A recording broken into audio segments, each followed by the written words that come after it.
नमस्कार सभी बहन भाइयों को। आज का विषय गाय की चिकित्सा एवं प्रबंधन में हम लोग हे बनाना के ऊपर चर्चा करते हैं। साइलेज के ऊपर से पहले चर्चा की थी। तो इसमें जैसे कि हम लोग देखते हैं कि इसमें हरा धनिया, पुदीना आदि को हल्की धूप में सुखाकर कमी के दिनों में खाने के लिए प्रयोग करते हैं। जैसे हरे चारे को सुखाकर जब कमी होती है हरे चारे की, तो उसमें पशुओं को खिलाने के लिए हे बनाकर रखा जा सकता है। वह सूखी घास जो फसल को हरी एवं फूल निकलने की अवस्था में काटकर इस प्रकार सुखाई जाती है कि उसके पोषक तत्व नष्ट न हो जाएं, वह मुलायम रहे, उसका रंग हल्का बना रहे, हरा बना रहे, उसमें सड़न उत्पन्न न हो तथा किसी प्रकार की नमी न हो और पशु उसे चाव से खाते हैं, उसको हे कहा जाता है। हे बनाने के लिए रेचका, बरसीम, लोबिया आदि फलीदार चारों को काम में लिया जाता है, क्योंकि इसके तने पतले तथा घनी पत्तियों वाले होते हैं। पत्तियों में प्रोटीन, विटामिन व खनिजों की मात्रा अधिक होती है। इन चारों को उस समय काट लेना चाहिए जब रेशा न पड़ा हो, जब फूल निकलने वाला हो। इस अवस्था में काटकर सुखाने से रेशे की मात्रा कम तथा प्रोटीन की मात्रा ज़्यादा संचित रह जाती है। ऐसे समय फसलों में कार्बोहाइड्रेट, कैरोटीन, विटामिन तथा खनिज लवण अधिक मात्रा में होते हैं। इससे अच्छी गुणवत्ता का हे बनता है। हे बनाने के लिए फसलों को सुखाना। यद्यपि विभिन्न प्रकार के चारों से हे बनाने के लिए सुखाने की कई विधियां हैं, परंतु हिसार कृषि विद्यालय में एक जो बताया गया है उसके अनुसार हम थोड़ा-सा चर्चा कर रहे हैं।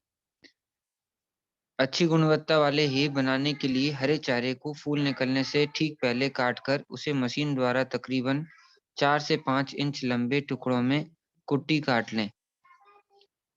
काटने के लिए चारा मशीन, चेफ कटर में एक ही गड़ान से ब्लेड को काम में लाएँ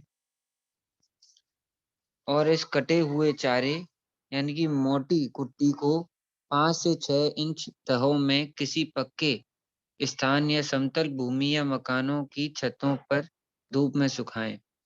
हर 2 घंटे बाद सूख रहे चारे को पलटते रहें ताकि सामान्य रूप से चारे को धूप व हवा मिले। इस तरह करने से सारा चारा समान रूप से सूख कर तैयार हो जाएगा। चारा पूर्ण रूप से सूखना चाहिए। इसके परीक्षण के लिए चारे को एक तने को लेकर उसे तोड़ें। यदि वह थोड़ा टूट जाए तो समझना होगा कि चारा ज़्यादा सूख गया है। अधिक सूखे हुए चारे में पोषक तत्व कम हो जाते हैं तथा पशु इसे चाव से नहीं खाते। इसके अलावा चारे की पत्तियां झड़कर अलग हो जाती हैं। यह ठीक नहीं है। चारे को ज़्यादा सुखाने से इसमें प्रोटीन व विटामिन ए, कैरोटीन की मात्रा भी कम हो जाती है।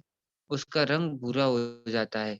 परंतु कम सूखे चारे को भंडारण करने पर उसमें फफूंदी सड़न पैदा हो सकती है। संग्रह करते समय चारे में लगभग 20% नमी होनी चाहिए।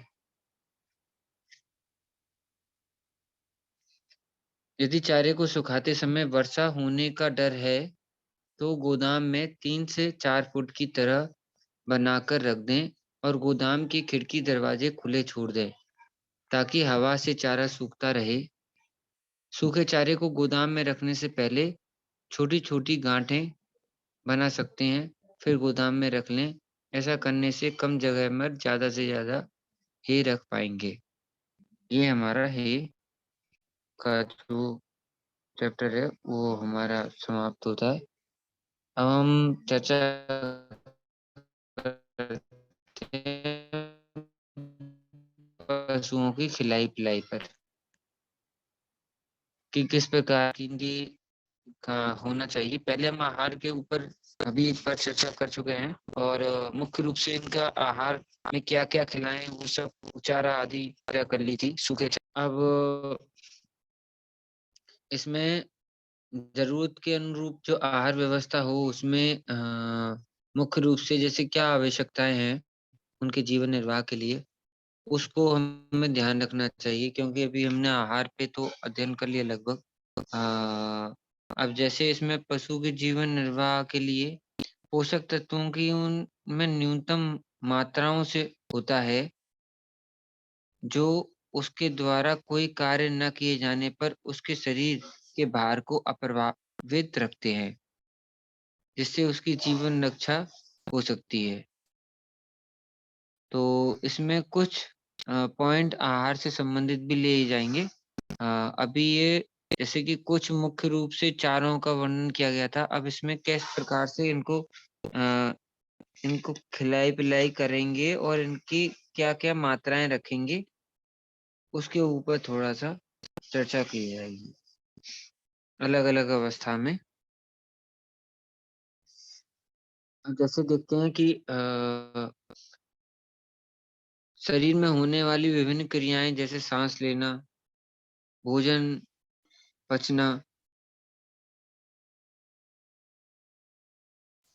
मल विसर्जन, ताप नियंत्रण आदि के लिए ऊर्जा की आवश्यकता होती है। यह आवश्यकता ही जीवन निर्वाह के लिए आवश्यक है। जीवन निर्वाह आवश्यकताओं की पूर्ति के लिए जो आहार पशु को दिया जाता है, वह निर्वाह आहार कहलाता है। स्पष्ट है कि यह आहार पशु की शरीर रक्षा के लिए दिया जाता है, अतः इसका निर्धारण शरीर भार के आधार पर होता है। व्यवहारिक रूप से जीवन निर्वाह आहार की मात्रा पशु विशेष के लिए स्थिर रहती है। यह उसके उत्पादन की मात्रा से प्रभावित नहीं होती, अर्थात चाहे पशु उत्पादन कर रहा है, चाहे नहीं, वह हर स्थिति में समान ही रहती है। यह पशु का प्रथम आहार है। दूध देने वाली गाय के कुल आहार का 50 से 60% भाग केवल जीवन रक्षा हेतु प्रयोग किया जाता है। इसके लिए पशुओं को विभिन्न चारे शरीर वजन के अनुसार दिए जाते हैं। जब ये चारे पर्याप्त रूप में पोषक नहीं होते, तो इस कमी को पूरा करने के लिए जिन पशुओं के आहार में कुछ दाना मिश्रण भी सम्मिलित किया जाता है।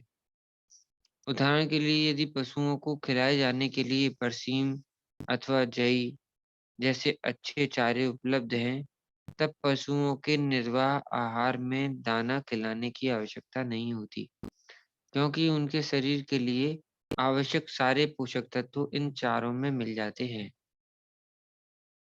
यदि बरसीम अथवा जई इत्यादि जैसे चारे उपलब्ध न हों, तो साधारणतः गाय को 1 किलोग्राम तथा बड़ी गाय को 1.5 किलोग्राम दाना निर्वाह राशन के रूप में दिया जाना चाहिए। यदि चारा और भी निम्न कोटि का है, उन्हें केवल भूसा आदि खिलाया जा रहा है, तो पशुओं के निर्वाह आहार में प्रोटीन की बहुत कमी हो जाएगी। इस कमी को पूरा करने के लिए सूखे चारे के साथ साधारण गाय को 1.5 किलोग्राम तथा बड़ी गाय को 2 किलोग्राम दाना अतिरिक्त देने की आवश्यकता होती है। उत्तम ये रहता है कि अदलहनीय एवं दलहनी हरे चारे मिलाकर दिए जाएँ। उत्पादन आवश्यकताएँ जीवन निर्वाह के अलावा पशु को अपनी वृद्धि, दुग्ध उत्पादन, गर्भ वृद्धि एवं विकास, प्रजनन एवं कार्य हेतु पोषक तत्वों की आवश्यकता होती है। ये सभी आवश्यकताएँ उत्पादन आवश्यकताएँ कहलाती हैं तथा उत्पादन आवश्यकताओं की पूर्ति के लिए दिया गया आहार उत्पादन आहार कहलाता है। पशुओं को जीवन निर्वाह के अतिरिक्त दिया जाने वाला आहार उसके उत्पादन कार्यों में काम आता है। अतः पशु से अच्छा उत्पादन लेने के लिए आवश्यक है कि उसके जीवन निर्वाह के अतिरिक्त उसे आवश्यकता के अनुसार उत्पादन राशन दिया जाना चाहिए। आहार की आवश्यकता प्रत्येक पशु के लिए अलग-अलग और उसके उत्पादन के अनुसार तय की जाती है। प्रत्येक श्रेणी के पशुओं को पृथक-पृथक रूप में आहार दिया जाता है। पशु के चारे की जो मात्रा का निर्धारण है, वह उनकी शरीर के भार पर निर्भर करता है। अतः जिस पशु के लिए चारे की व्यवस्था करनी हो, उसके भार की जानकारी होनी चाहिए। सभी प्रकार के चारों में उपस्थित पानी की मात्रा एक समान नहीं होती, अतः यह सीधे नहीं कहा जा सकता कि पशु को कौन-सा चारा कितना खिलाया जाए। अतः शरीर के लिए शुष्क पदार्थ की आवश्यकता को मूल आधार माना जाता है और पशु के शरीर भार के अनुसार शुष्क पदार्थ की मात्रा ज्ञात की जाती है। किसी खाद्य पदार्थ को 110 अंश सेंटीग्रेड ताप पर कुछ समय रखने पर वाष्पीकरण के उपरांत शेष बचा जल रहित खाद्य पदार्थ शुष्क पदार्थ कहलाता है। शुष्क पदार्थ की वांछित मात्रा की पूर्ति के लिए चारे के प्रकार के अनुसार चारे की मात्रा तय की जाती है और आहारों में शुष्क पदार्थ की उपलब्धता विभिन्न प्रतिशत के अनुसार वर्गीकृत की जाती है।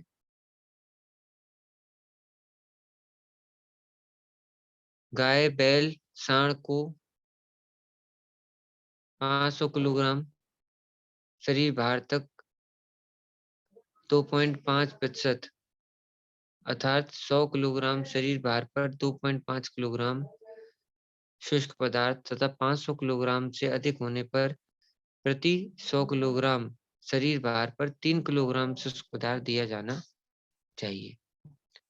ये हम इसका ये देखते हैं और पशु आहार विभिन्न प्रकार के पशु आहार हैं।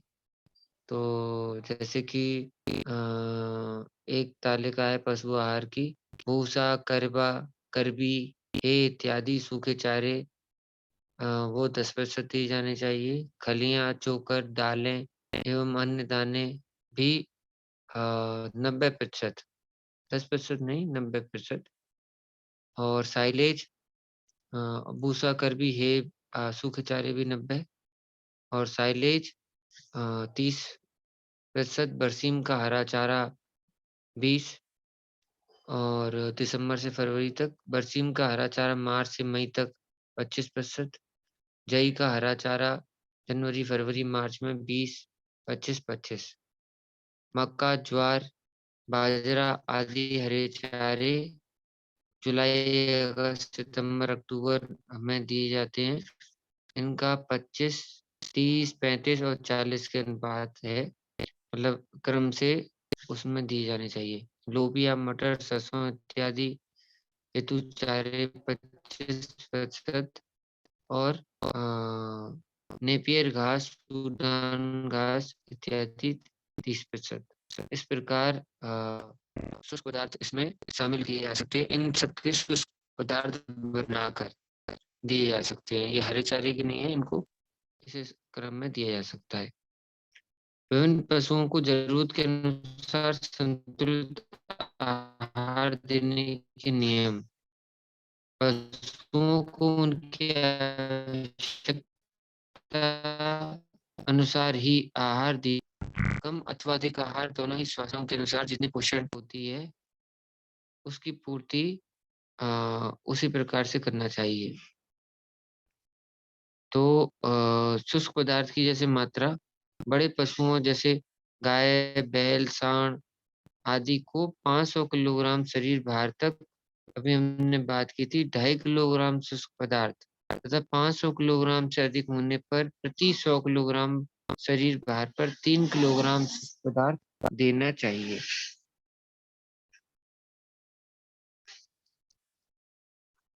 और छोटे पशु बछड़ा बछिया को 10 किलोग्राम शरीर भार पर 2 किलोग्राम शुष्क पदार्थ देना चाहिए। और इसमें पशुओं को कुल शुष्क पदार्थ की आवश्यकता का मोटे तौर पर 2/3 भाग चारे से, जिसमें सूखे व हरे चारे शामिल होते हैं, और शेष 1/3 भाग दानों के रूप में दिया जाता है। इस प्रकार से हम इसमें देखते हैं। और दाने की मात्रा, दाने की जो मात्रा दाना निर्वाह दाना शरीर रक्षा हेतु दिया जाने वाला दाना निर्वाह दाना कहलाता है। जब तक खिलाए जाने वाले चारे की गुणवत्ता उत्तम श्रेणी की न हो तो यह राशन दाने के रूप में हर पशु को दिया जाना चाहिए, चाहे पशु दूध दे या न दे। साँड़ इसे विभिन्न पशुओं को निम्न प्रकार देते हैं: बछड़ा, बछिया तथा साँड़ एवं संकर गाय 1.5 किलो प्रतिदिन। यदि पशुओं को चारे में अधिक मात्रा में बरसीम खिलाई जा रही है तो बछड़ा, बछिया, देसी गाय व कम भार वाले पशुओं को जीवन निर्वाह आहार देने के रूप में देने की आवश्यकता नहीं रहती है।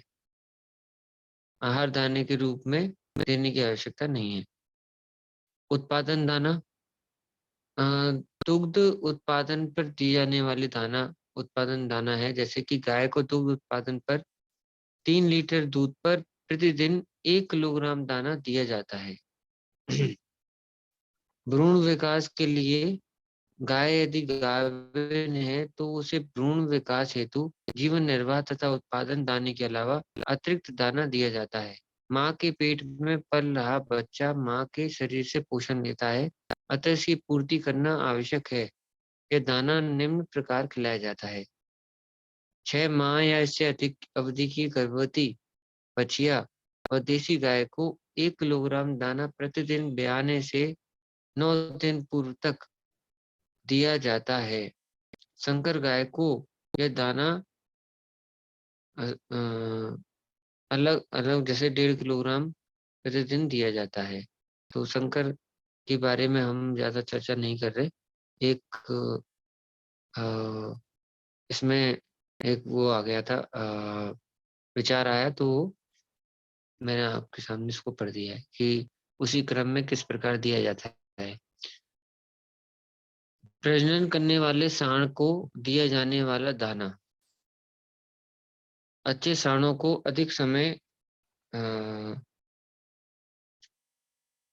अधिक समय तक प्रजनन योग्य बनाए रखने के लिए उनको इस प्रकार के दाने की जरूरत होती है और उनका शारीरिक विकास अच्छा हो और इसके लिए उनको प्रति वर्ष 1.5 किलोग्राम दाना प्रतिदिन और जिस जिस प्रकार से सांड गायों के संपर्क में आता है उसी प्रकार से दानों की मात्रा इसमें निर्धारित की गई है। तो वो जैसे 1.5, 2 और 2.5 किलोग्राम दाना प्रतिदिन निर्धारित की गई है अलग अलग उसकी गतिविधि के अनुसार। तो ये इस प्रकार इसमें किया गया है। हाँ, कार्य के अनुसार बैलों को दिया जाने वाला दाना। तो कोई डिटेल में अगर आपको जानना हो तो वो मैं बता दूंगा कि कितना गतिविधि उनकी होती है तो किस प्रकार का दाना उसमें दिया जाना चाहिए। वो जब हम पीडीएफ शेयर करेंगे तो उसमें वो आपको मिल जाएगा।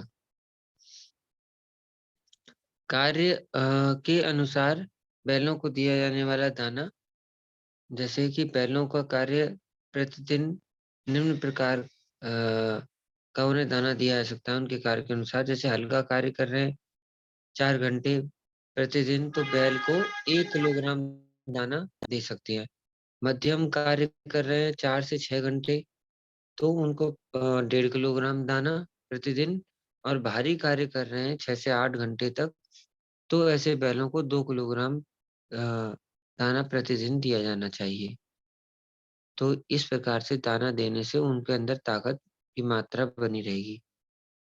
और चारे की मात्रा। पशुओं को जीवन निर्वाह एवं उत्पादन दाने से जितना शुष्क पदार्थ प्राप्त होता है, उसके अतिरिक्त अवशेष शुष्क पदार्थ की मात्रा चारे से पूरी की जाती है। अकेले सूखा चारा, भूसा, ज्वार, बाजरा, मक्का की कड़वी पुआल आदि खिलाना पशुओं के लिए निकृष्टतम आहार होता है। इससे स्वादिष्ट न होने के कारण एक तो पशु भरपेट खा नहीं पाता, दूसरे इसमें पोषक तत्वों की बहुत भारी कमी रहती है। अतः सूखे चारे को हरे चारे के साथ मिलाकर खिलाना चाहिए। सूखे चारे पशु का पेट भरने एवं शरीर में कार्बोहाइड्रेट की पूर्ति करने के लिए और हरे चारे प्रोटीन, कैरोटीन, विटामिन्स, खनिज लवणों की पूर्ति तथा पशु के भोजन को स्वादिष्ट बनाने के उद्देश्य से पशुओं के आहार में सम्मिलित किए जाते हैं। हरे व रसीले चारे पशु की पाचन प्रणाली में सुधार भी लाते हैं। सूखे व हरे चारे का अनुपात निम्न प्रकार रहना चाहिए।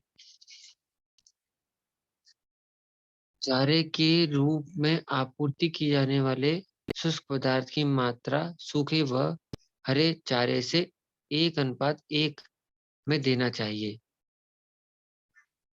शुष्क पदार्थ का अनुपात और सूखे व हरे चारे की मात्रा का अनुपात सामान्यतः 1:2 और रसीले चारे खिलाने पर 1:3 रखा जाना चाहिए। इस प्रकार रेशों की मात्रा होनी चाहिए। खनिज लवण इसमें खाद्य पदार्थों से सभी लवण पर्याप्त मात्रा में पशुओं को नहीं मिल पाते हैं, सूखे व हरे चारे तथा दाने में। अतः उन्हें मिश्रित रूप में ही खिलाया जाना चाहिए। दूध देने वाले एवं वृद्धि करने वाले पशुओं के लिए इन खनिज लवणों का विशेष महत्व है, क्योंकि इसकी कमी से दुधारी पशुओं की पैदावार में कमी आ जाती है। पशुओं में अनेक रोग भी इनकी कमी से होते हैं। छोटे व वृद्धि करने वाले पशुओं में खनिजों की कमी के कारण उनकी वृद्धि रुक जाती है, हड्डियों का विकास ठीक प्रकार नहीं हो पाता, पशुओं की पाचन क्रिया ठीक नहीं रहती और इसमें अ, पशुओं को प्रतिदिन सामान्यतः 20 से 25 ग्राम खनिज मिश्रण तथा 30 ग्राम सादा नमक अवश्य देना चाहिए। पशु की आयु एवं कार्य के अनुसार निम्न निम्नानुसार खनिज देना चाहिए। जैसे दुधारू गाय में खनिज लवण 50 से 60 ग्राम और जो नमक की मात्रा है वो 30 ग्राम। गर्भवती गाय में 50 से 60 ग्राम और 30 ग्राम नमक की मात्रा। बछड़े बछिया में भी 30 से 50 ग्राम खनिज लवण और 15 से 20 ग्राम सादा नमक। और बैल व सांड में खनिज लवण 30 से 50 ग्राम और वो नमक जो सादा नमक होता है सेंधा नमक 30 ग्राम। तो वो चाट भी सकते हैं पत्थर के रूप में। आहार की संगणना के हेतु उदाहरण, यदि एक गाय का भार 500 किलोग्राम है तो वह प्रतिदिन 6 लीटर दूध देती है। तो अगस्त माह में एक दिन के आहार की गणना की जाए तो इस प्रकार रहेगी। शुष्क पदार्थ की मात्रा 12.5 किलोग्राम और दाने की मात्रा जैसे उत्पादन दाना 2 किलोग्राम, जीवन निर्वाह दाना 1 किलोग्राम और कुल रातप यानी कि कुल दाने की मात्रा 3 किलोग्राम। दाने की मात्रा को रातप भी कहा गया है।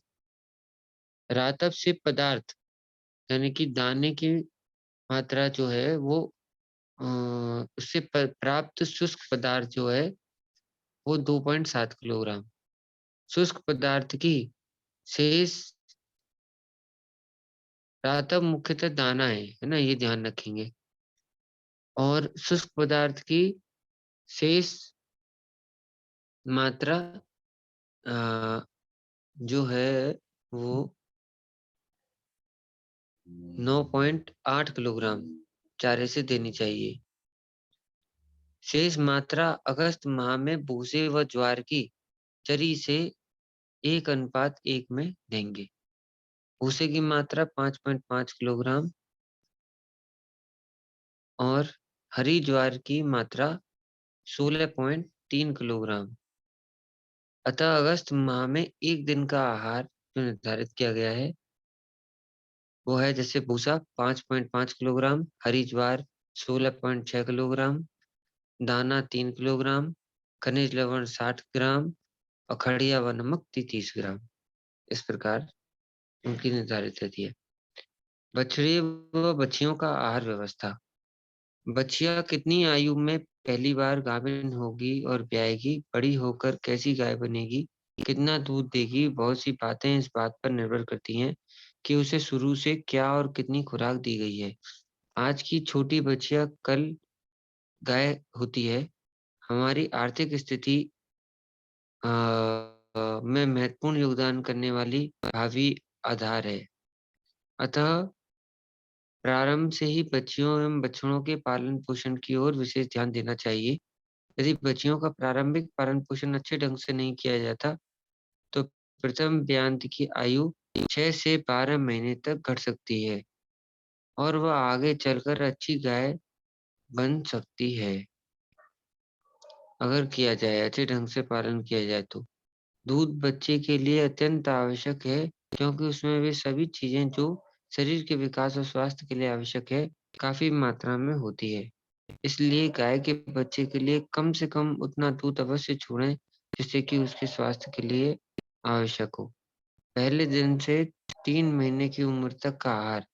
वैज्ञानिक तरीके से एक बछड़े-बछी को अच्छे ढंग से पालने के लिए जो आहार दिया जाना चाहिए, उसको हम देखते हैं।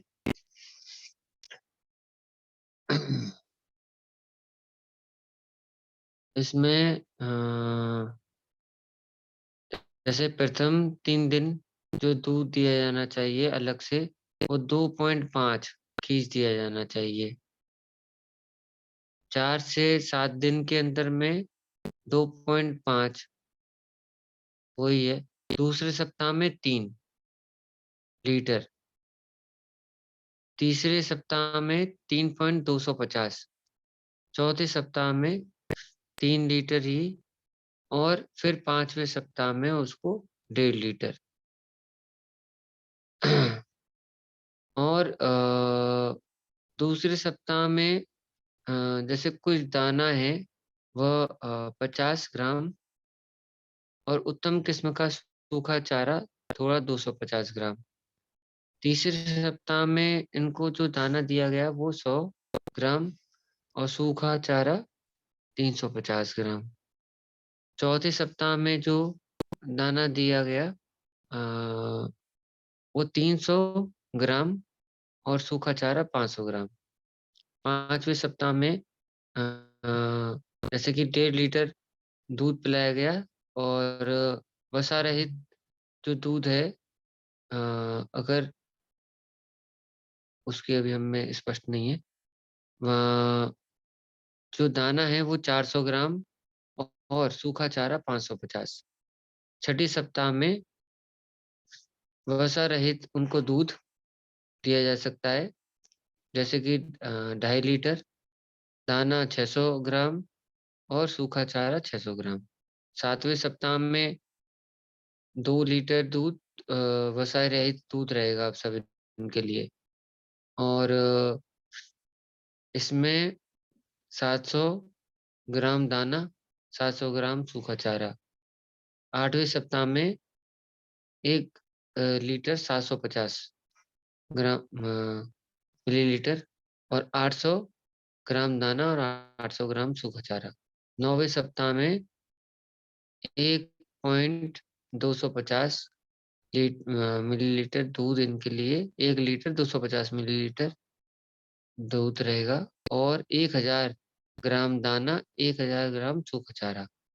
10वें सप्ताह में केवल 1200 ग्राम दाना, सूखा चारा 1100 ग्राम, और 11वें सप्ताह में 1300 ग्राम दाना, और 1200 ग्राम सूखा चारा।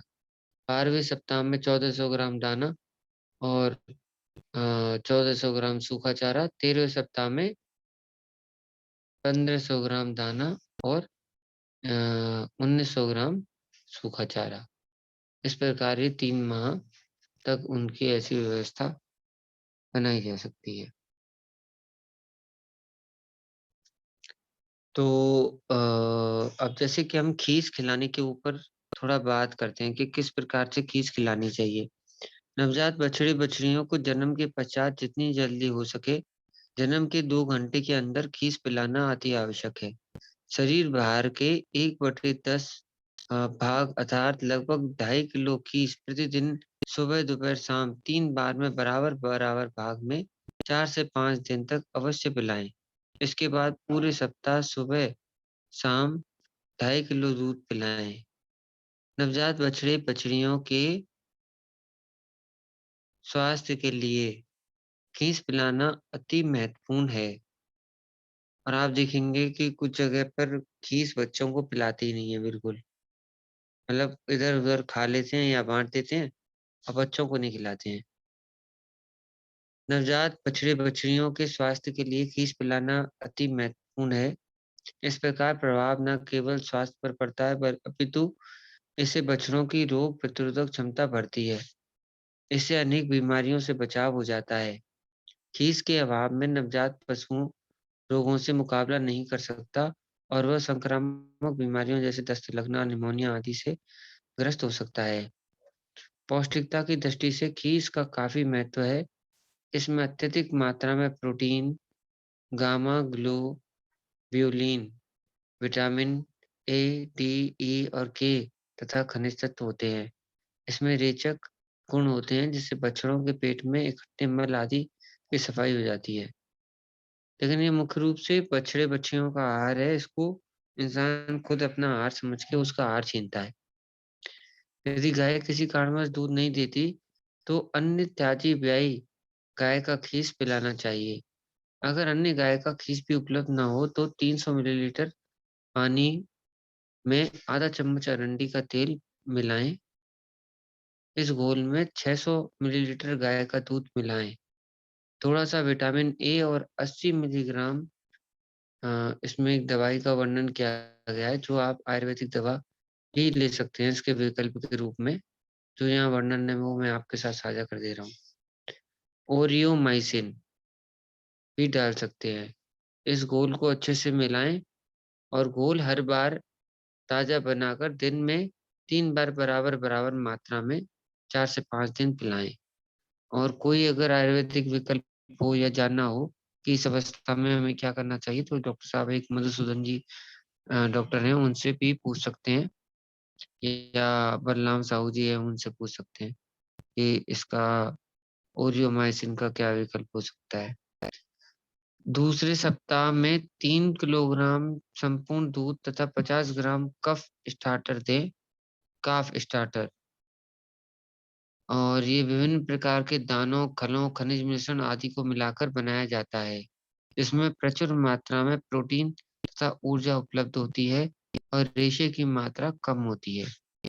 तीसरे सप्ताह में 3.25 किलोग्राम दूध तथा 100 ग्राम काफ स्टार्टर और चौथे सप्ताह में 3 किलोग्राम संपूर्ण दूध तथा 300 ग्राम काफ स्टार्टर दें। 5वें सप्ताह में संपूर्ण दूध की मात्रा घटाकर आधी यानी कि 1.5 किलोग्राम कर दें। 1 किलोग्राम सप्रेटा दूध दें तथा 5 400 ग्राम काफ स्टार्टर दें। वो मैंने आपको बता दिया काफ स्टार्टर क्या है। दानों, खलों, खनिज मिश्रण आदि को मिलाकर बनाया गया है। वो कोई जानकार हैं उचित, उनके सानिध्य में ही वो बनाया गया होगा। कैसे-कैसे उसको बनाया है, उसकी जानकारी मतलब ली जा सकती है। आप अगर जानना चाहेंगे तो जहाँ से ये पुस्तक प्रकाशित है या जहाँ से ये कोर्स कराया जाता है, ये तो मैं आपको थ्योरी बता रहा हूँ, वो लोग भी बता सकते हैं। छठे सप्ताह में 1 माह की आयु के बाद संपूर्ण दूध देना बंद कर दें और 2.5 किलो सप्रेटा और 600 ग्राम बछड़ा प्रवर्तक दें। 7वें सप्ताह में सप्रेटा दूध की मात्रा घटाकर 2 किलो तक कर दें और बछड़ा प्रवर्तक की मात्रा बढ़ाकर 700 ग्राम कर दें। इस तरह 8वें व 9वें सप्ताह में सप्रेटा दूध की मात्रा घटाते जाएं और दाना बढ़ाते जाएं। जब बछड़ा 2 माह का हो जाए तो सप्रेटा दूध बंद कर दें। इसके बाद बछड़ा प्रवर्तक की मात्रा प्रति सप्ताह 100 ग्राम की दर से बढ़ाकर 3 माह तक देते रहें। सप्रेटा दूध तथा बछड़ा प्रवर्तक की मात्रा बराबर-बराबर भाग में बाँटकर दिन में 2 बार दें। इसके साथ-साथ बछड़े-बछड़ियों को बरसीम, रिचका, लोबिया आदि सूखा चारा खुले रूप में 2 सप्ताह की आयु से ही दें। 2 सप्ताह की उम्र से ही दें। इस तरह की आहार व्यवस्था में एक बच्चिया को 3 माह के पोषण में करीब 10 किलोग्राम खीस, 80 किलोग्राम संपूर्ण दूध, 60 किलोग्राम सप्रेटेड दूध और 60 किलोग्राम बछड़ा प्रवर्धक दाना और 65 किलोग्राम सूखा चारा लगेगा। यद्यपि आहार पद्धतियां गोपालकों की सामान्यतः अपनाई जाने वाली आहार व्यवस्था की अपेक्षा थोड़ी अधिक खर्चीली हैं और थोड़ा आर्थिक दृष्टि से इतना खर्च करना उनको थोड़ा कठिन हो सकता है, परंतु वास्तविक लाभ को ही मिलता है। और आगे क्या है कि उनका और पोषण मिलने से उनकी दूध देने आदि की क्षमता भी प्रॉपर बढ़ती है। अतः अच्छे दुधारू पशुओं के मामले में जबकि गौपालन विशुद्ध रूप से व्यावसायिक दृष्टि से किया जा रहा है, तो इसे अपनाने का प्रयास करना चाहिए। याद रखें, आज की बछिया हमारी भावी संपत्ति है। इसका अच्छा पोषण भविष्य का निवेश है। इसलिए थोड़ा इसके खिलाने के मामले में संकोच नहीं करना चाहिए। बछड़ा वर्ती खाद्य काफ स्टार्टर। बछड़ा अभी हम जब बात कर रहे थे उसमें हम यहाँ देखेंगे कि बछड़ा वर्ती खाद्य में लगभग 20 से 25% पाच्य अपरिष्कृत प्रोटीन तथा लगभग 70% सकल पाच्य पोषक तत्व होने चाहिए।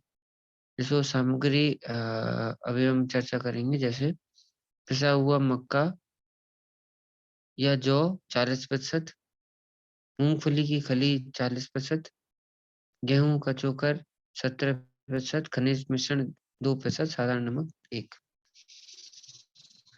उपरोक्त 100 किलोग्राम दाने में 25 ग्राम विटामिन ए, B2, D3 का मिश्रण तथा 20 ग्राम थोड़ी सी मात्रा में अगर चाहते हैं आप तो एरोफिक वैद्य की सलाह के अंदर। और शीरा सस्ते में उपलब्ध हो तो 100 ग्राम दाने में 5 किलोग्राम शीरा भी मिला सकते हैं। ये जो निर्माण कर रहे होंगे, मैंने पहले भी कहा था, उनकी सानिध्य में करेंगे तो और आसानी होगी बनाने में कि कैसे-कैसे, या जिनका अनुभव होगा पहले से। 3 महीने से 1 साल तक की उम्र तक का आहार क्या है, उस पे चर्चा करते हैं। जैसे कि आहार की व्यवस्था करने पर 3 माह की उम्र में बछड़े-बछिया का वजन लगभग 70 से 75 किलोग्राम हो जाता है। इसके बाद उन्हें प्रणाली के अनुसार आहार देना चाहिए, ताकि औसतन 500 ग्राम प्रतिदिन के हिसाब से शारीरिक विकास हो सके।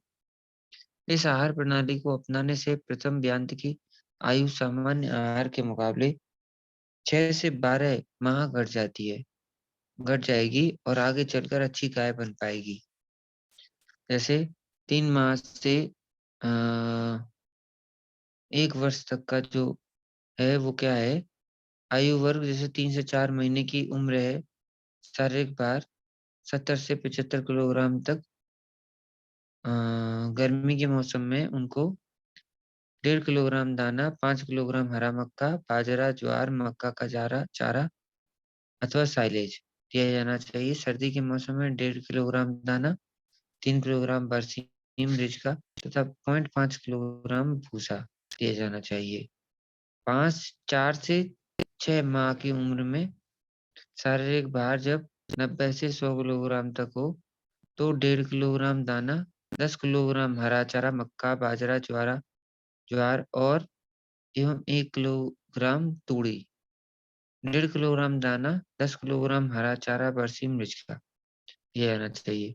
6 से 12 माह की उम्र में शारीरिक भार जैसे 100 से 130 किलोग्राम हो तो 1.5 किलोग्राम दाना, 20 किलोग्राम हरा चारा, मक्का होगा जिसमें और बाजरा, ज्वार।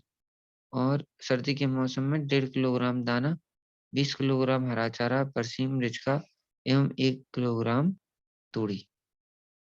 1 साल से गर्भ धारण करने की अवस्था तक शारीरिक भार 160 से 130 से 300 किलोग्राम हो, तो उस समय जो आहार है, वो है गर्मी में 1.5 किलोग्राम दाना, 25 से 30 किलोग्राम मक्का, ज्वार, बाजरा और हरा चारा।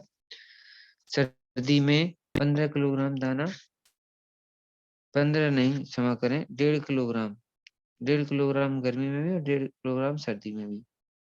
25 से 30 किलोग्राम हरा चारा, बरसीम, रिचका एवं 2 से 3 किलोग्राम भूसा। यदि हरा चारा उपलब्ध न हो तो केवल भूसा या कड़वी कुटी खिलाई जाती है।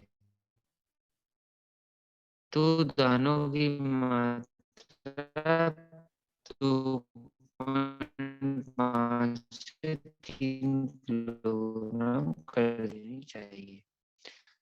गर्मी में उपरोक्त चारे के साथ लोबिया तथा ज्वार तथा सर्दी में बरसीम के साथ जई या हाथी घास मिलाकर खिलाएं तो सूखे चारे की मात्रा कम की निम्नलिखित सामग्रियों का प्रयोग करना चाहिए। 30%, खली में 30%, शुगर में गेहूं चावल का तो वो 1%।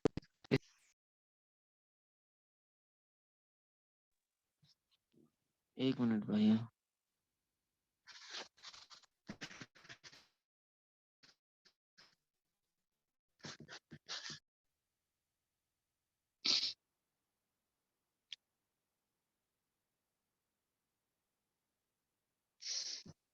आगे हम देखते हैं दुधारू पशुओं का आहार। अब हमने ये देख लिया, थोड़ा सा टॉपिक के बाद हमारा ये खत्म हो जाएगा से, तो हमारा पूरा आहार का ये खत्म हो जाएगा। गर्भवती अवस्था में कैसा आहार होगा उसका अलग वर्णन है, तो उसके लिए फिर अलग से चर्चा की जाएगी, वो पूरा डिटेल में चर्चा है। ये सामान्य अवस्थाओं के लिए था। तो इसमें हम देखते हैं दुधारू पशुओं का आहार।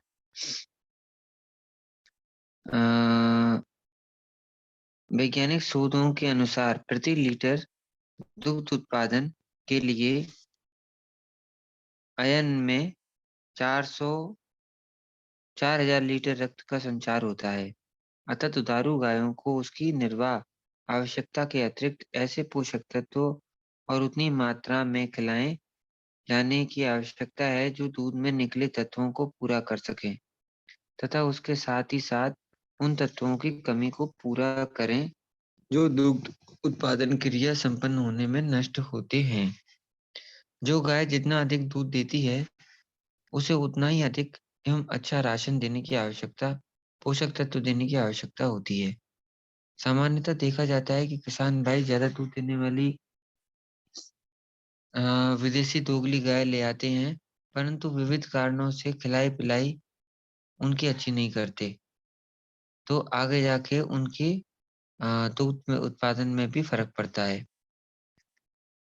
ये समस्या उतनी देसी गायों में नहीं है, और वो जो उनके साथ विदेशी दोगली जो गाय हैं उनके साथ कई मामलों में गाय गाभिन होने की भी समस्याएं होती हैं, परंतु कुछ समस्याएं जो उनमें होती हैं वो समस्याएं देसी गायों में कम होती हैं। अतः दुधारू गायों को शरीर वजन के अनुरूप जीवन रक्षक राशन एवं दुग्ध उत्पादन के लिए उत्पादन राशन देना चाहिए। जीवन रक्षक राशन एवं उत्पादक राशन देने का हिसाब बताया जा चुका है। अभी हमने बात की थी और तदनुरूप उसे देने का प्रयास करना चाहिए। हरा चारा दुधारू पशुओं को मुख्य आहार के रूप में देना चाहिए। यदि दलहनी एवं अदलहनी चारों का मिश्रण भरपेट खिलाया जाता है, तो चारों के लिए शरीर के लिए आवश्यक सारे पोषक तत्व मिल जाते हैं। अतः उस स्थिति में 3 से 7 किलोग्राम तक दूध देने वाली गाय के लिए दाना मिश्रण देने की आवश्यकता नहीं होती। परंतु यदि हरे चारे की क्वालिटी उतनी अच्छी नहीं है अथवा केवल भूसा अथवा कड़वी ही चारे में दी जा रही है, तो पोषक तत्वों की भरपाई दाना मिश्रण से करना आवश्यक है। और गर्भवती गाय का थोड़ा सामान्य जो इसमें आहार है, उसके बारे में बात करते हैं कि भ्रूण अपनी विकास अवस्था में पोषक तत्वों के लिए अपनी माँ पर ही निर्भर करता है। अतः गर्भवती गाय को उसके निर्वाह के लिए पोषक तत्व तथा वर्धन के लिए उसके लिए अतिरिक्त उसके पेट में उपस्थित भ्रूण की आवश्यकता की पूर्ति के लिए भी आवश्यक पोषक तत्व आहार में देने होंगे। अतः 5 से 6 माह का गर्भ हो जाने पर गाय को पर्याप्त मात्रा में पाचक प्रोटीन, संपूर्ण रूप पाचक तत्वों तथा कैल्शियम, फास्फोरस प्रतिदिन भ्रूण के विकास के लिए मिलने चाहिए। ब्याने में 2 से ढाई महीने का समय रह जाने पर गाय का दूध सुखा देना चाहिए। ब्याने के 1 या 2 सप्ताह पूर्व गर्भवती गाय को अच्छी किस्म के शीघ्र पच जाने वाले आहार देकर दाने की मात्रा बढ़ा देनी चाहिए। इन दिनों खिलाए जाने के लिए चोकर और अलसी की खल बहुत अच्छी रहती है। ब्याने के पूर्व दिए जाने वाले राशन की मात्रा का गाय के ब्याने के उपरांत उसके दुग्ध उत्पादन की मात्रा पर गहरा प्रभाव पड़ता है। अतः गाय के ब्याने में जब थोड़े ही दिन रह जाएं, उसके चारे व दाने पर विशेष ध्यान रखना चाहिए। अन्यथा आने वाले ब्यांत में उसका दूध कम होगा। ब्याने के बाद दूध निर्माण इतनी तेजी से होता है कि गाय को प्रतिदिन दिए जाने वाला आहार के अतिरिक्त उसे अपने शरीर में एकत्र भोजन पर निर्भर करना होता है। इस प्रकार यह आवश्यक है कि गाय को उसके गर्भकाल में ही अच्छा आहार दिया जाए, ताकि ब्याने के समय उसका स्वास्थ्य बहुत अच्छा हो। गर्भवती गाय का आहार किस प्रकार देने? चारा जैसे वजन के अनुसार यह चारा अत्यंत ही पाचक होना चाहिए। दाना गाय की नस्ल के अनुसार 204 किलोग्राम प्रतिदिन। यदि गाय दूध भी दे रही है, तो दूध की मात्रा के अनुसार उसे दुग्ध उत्पादन के लिए दाना अलग से देना चाहिए। खनिज लवण 30 ग्राम जो नमक है और 50 से 60 ग्राम खनिज लवण है। आहार व्यवस्था में कुछ ध्यान जो हमें देना चाहिए वो है चना, जौ, मक्का इत्यादि सख्त दानों को साबुत नहीं खिलाना चाहिए, बल्कि पशुओं को खिलाने के लिए उन्हें चक्की पर दलवा लेना चाहिए। ये सभी के लिए है कि गर्भवती गायों के लिए नहीं है। और दल जाने पर ये नमी को शीघ्र ही सोख लेती है। गर्भवती गाय के लिए थोड़ा हमने भी चर्चा की थी और उसके बारे में आहार की प्रणाली बनाने के लिए थोड़ा वैद्य की परामर्श भी ले लेना उचित रहता है। या पशु चिकित्सक जो भी उपलब्ध हों आपके क्षेत्र में। बिनौले की जगह पशुओं को बिनौले की खल खिलानी ज्यादा लाभकारी है। कई क्षेत्रों के किसानों की ये भावना है कि बिनौला दूध खिलाने से दूध में चिकनाई ज्यादा उत्पन्न होती है। यह सच नहीं है। चिकनाई की मात्रा थोड़ी जरूर जाती है, लेकिन कीमत की दृष्टि से ज्यादा फर्क नहीं पड़ता। बिनौला खिलाने से दूध में चिकनाई के छोटे-छोटे कण आपस में मिलकर बड़े हो जाते हैं तथा दूध व दही में साफ-साफ तैरते नजर आते हैं। इससे बनाया गया घी दानेदार होता है। खलियों में 10 से 12% से अधिक नमी होने पर इसके भंडारण में सावधानी बरतनी चाहिए, नहीं तो यह खट्टी हो जाती है, बदबू आने लगती है और फफूंद भी लग जाती है। शरीर बदबूदार खली पशुओं को खिलाने से पशुओं में अंत्रशोथ बीमारी हो जाती है। अतः खाद्य पदार्थों को नमी व सीलनदार जगह में नहीं रखना चाहिए। वातावरण की सूक्ष्म परिस्थितियों में ज्वार में एससीएन अधिक होता है, अतः गर्मी के मौसम में इसकी विषाक्तता से बचने के लिए फूल आने से पहले पशु को ना खिलाएं तथा वर्षा होने के पश्चात ही खिलाएं। गर्मी में अगर ज्वार खिलाई जाए तो प्रति सप्ताह 10 दिन के अंतर पर या 10 दिन के अंतर पर सिंचाई करते रहना चाहिए। एएचसीएन की थोड़ी मात्रा भी यदि खिलाएंगे चारे में विष का एससीएन की थोड़ी मात्रा भी चारे में विष का काम करती है। सूखाग्रस्त ज्वार इसकी बढ़वार 5 फुट से कम हो और पत्ते पीले रंग के हों तो पशुओं को नहीं खिलाना चाहिए। यह जहरीली होती है। जहरीलेपन की यह अवस्था जब ज्वार में अच्छी तरह से सिंचाई न की जा रही हो तब अवस्था सूखाग्रस्त क्षेत्रों में होती है। यह अवस्था यदि संतुलित हरा चारा पशुओं को भरपेट खिलाया जाए तो 6 किलोग्राम दूध प्रतिदिन तक उत्पादन करने वाली गाय को दाना मिश्रण देने की जरूरत नहीं पड़ती है। संतुलित हरे चारे से तात्पर्य अदलनी एवं दलहनी चारों को एक साथ मिलाकर देने से है। अतः जहां तक संभव हो पशुओं के खान-पान में दलहनी चारों, बरसीम, रिचका, ग्वार, लोबिया आदि एवं अनाज वाले चारे मक्का, ज्वार, बाजरा, राई, हाथी घास आदि को 1:2 के अनुपात में मिलाकर देना चाहिए। इससे दाने कम पड़ती है। दलहनी एवं अदलहनी चारों के विभिन्न सम्मिश्रण बताए गए हैं, जैसे कि दुधारू पशुओं को साइलेज खिलाना हो तो हमेशा दूध निकालने के बाद ही खिलाएं, अन्यथा दूध में साइलेज की बदबू आएगी। कोई भी हरा चारा खास तौर पर बरसीम दुधारू पशुओं को दूध देने से दोहने से करीब 2 घंटे पहले खिलाएं तथा दूध में चारे की बदबू न आए। संतुलित दाना मिश्रण यद्यपि विभिन्न कंपनियों का बनाया हुआ बाजार में मिलता है, परंतु विभिन्न प्रकार की खल, अनाज उत्पाद, चुनी आदि को मिलाकर अपने आप तैयार करना सस्ता एवं भरोसेमंद रहता है। जैसे कि क्या-क्या अवयव मिलाने चाहिए? अनाज है 40%, खलियां हैं 40%, चूनी, चोकर और भूसी है 20% और मिनरल मिश्रण है 2% और नमक जो है वो 1%। सेंधा नमक का उपयोग करें।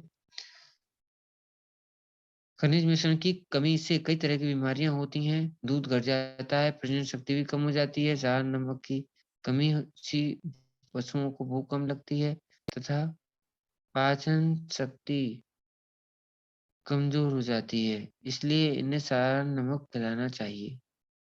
यदि दाना मिश्रण बनाते समय उसमें खनिज मिश्रण एवं साधारण नमक नहीं होगा, तो प्रत्येक पशु को प्रतिदिन 40 से 50 ग्राम खनिज मिश्रण तथा 20 से 25 ग्राम नमक अवश्य खिलाना चाहिए। आजकल खनिज मिश्रण की ईंट भी बाजार में आती है। ईंट को पशु की नाद में रख दें या टांग दें, जिससे पशु अपनी इच्छा अनुसार चाटता रहे। अधिक दूध प्राप्त करने के लिए पशु को प्रतिदिन 3 बार हरा चारा खिलाना लाभदायक रहता है। यदि चारे में हरी बरसीम खिलाई जा रही है, तो 10 किलोग्राम बरसीम में कम से कम आधा या 1 किलो की दर से गेहूं का भूसा अवश्य मिलाएं। इससे पशु के पेट में अफारा होने की संभावना कम होगी और इसे सूक्ष्म पदार्थ भी प्राप्त हो जाएगा।